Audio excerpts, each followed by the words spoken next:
रामावतार में जो अवतार हुआ, राम भी ऑलरेडी अवतार किया, मगर उससे कुछ सीखे नहीं। कृष्ण अवतार में वही युद्ध रिपीट किया ना। अगर कृष्ण चाहते युद्ध नहीं होता, वो ज्ञान देते ना।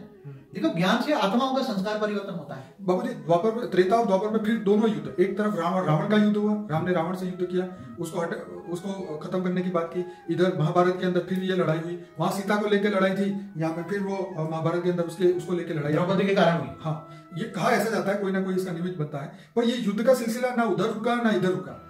बात तो यहाँ पे ये है कि ये जो ज्ञान नहीं था, जो आप कह रहे हैं कि पॉजिटिव वाइब्रेशन से विश्व शांति फैलाने की, जो अर्जुन जो निमित्त मात्र आत्माएं थी, वो वाइब्रेशन फैलाने का उन्होंने काम नहीं किया, तो ये उस समय के ये युद्ध हुए। अब आपने जो बोला उस हिसाब से रियल लड़ाई तो मनुष्य की अपने आप से है, क्योंकि वो मोह के बंधन को नहीं तोड़ पाता और समाज के कल्याण से नहीं कर पाता। देखो केवल एक रामायण महाभारत की लड़ाई नहीं, हमेशा जब से भी स्वर्ग और नरक में जो है ना, देवता और असुरों का लड़ाई हमेशा नहीं है। देवासुर संग्राम कितने हुए, हिस्ट्री उठा के देख लो आपने। वो तो उसकी तो हमने अभी चर्चा ही नहीं की, वो तो बहुत अनलिमिटेड है। देवासुर संग्राम नहीं होते थे? बहुत होते थे। हाँ, फिर ब्रह्मा विष्णु शंकर भी आपस में नहीं लड़ते थे? बहुत लड़ते। हमारे ब्रह्मांड की बात करते थे। बाबूजी कई बार तो यही समझ में नहीं आता कि अगर ब्रह्मा विष्णु शंकर आपस में लड़ रहे हैं, उनको इतना ज्ञान नहीं है कि भाई एक दूसरे को कैरेक्टर को वो नहीं जान पा रहे हैं, तो फिर वो सामान्य मनुष्य से ऐसी कैसे आशा रख सकते हैं कि भाई युद्ध ना करो या शांति से रहो।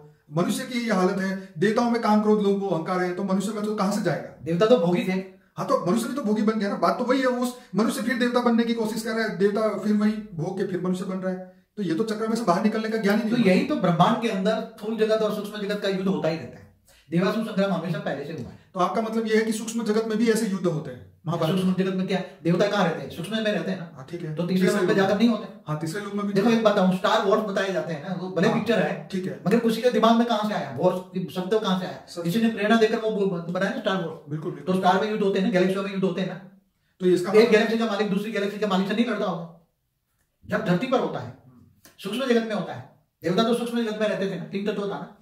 तो मुझे लगता है इसी चीजों को देख के सबने यही बोला कि अहिंसा परमो धर्म, अहिंसा जो है वो धर्म ही नहीं। जो भी कहीं आए तो अहिंसा परमो धर्म, अहिंसा परमो धर्म, अहिंसा परमो धर्म बोलने लगे, बरोबर। मगर कौन सी हिंसा कर रहे हैं? अरे चींटियों को भी ना मारो। अरे भाई तुम्हारे श्वास में ही ऐसे कीटाणु जा रहे हैं, अरबों खरबों कीटाणु तुम्हारे बॉडी में भरे हैं, तो इन कीटाणु को तुम कैसे बचाओगे? अब वायरस हवा में है तो वो तो वायरस हवा में इतने हैं। हाँ, तो मनुष्य तो अब क्या है कि वो तो कुछ कर नहीं सकता ना। जैसे कृष्ण ने क्या बोला कि तुम्हारा कंट्रोल किस पे है, तुम क्या देखो क्या ना देखो, वो ज्ञानी स्वयं तय कर सकता है। लेकिन वायुमंडल में जो नाद है, जो हवा में प्रदूषण है, जो आवाज आ रहा है, उसको तो सुनने के लिए मनुष्य वो है ना, वो तो फंसा हुआ है। मतलब कहने का मतलब ये है कि अब देखिए, अब यहाँ पे मनुष्य कैसे तय करे कि वो अर्जुन है या दुर्योधन? वो तो अपने ज्ञान के आधार से तय कर सकता है। ज्ञान से कर्म बदलते हैं। थियरी ऑफ कर्म समझेगा, अर्जुन होगा ना तो ज्ञान लेगा, गीता का ज्ञान लेगा।